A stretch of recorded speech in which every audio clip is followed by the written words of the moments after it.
G'day guys, Ken from Supertech Electronics, and today we're going to show you how to remove a CX-9 Mazda sound system.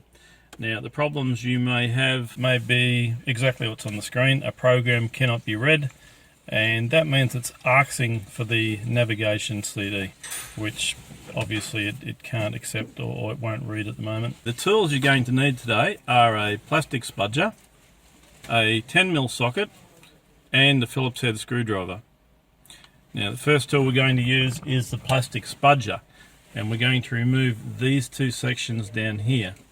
And you need to get your plastic spudger in like that and peel it back, giving it support as you pull it up towards the windscreen. And that one can just sit up there. We're going to do the same to this side.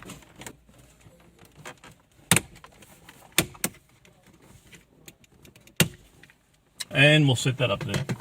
Okay, now that we've removed these two silver parts here, we're going to remove this section around the gear shift. And to get that out, you need to get a plastic spudger under it and peel it up.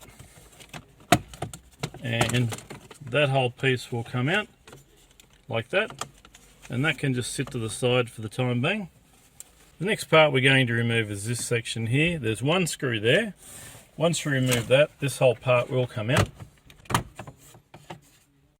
That can just sit to the side like so. So we'll remove both those screws next, and this whole front fascia from around the stereo will come out.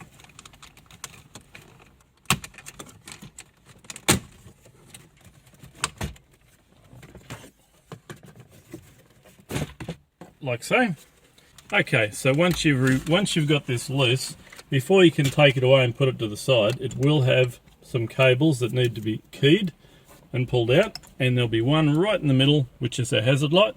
Once again, push the middle pin in and pull it out. That will allow you access to the rest of the radio. So we're going to put that aside. Next part of the equation is to undo this 10mm bolt here.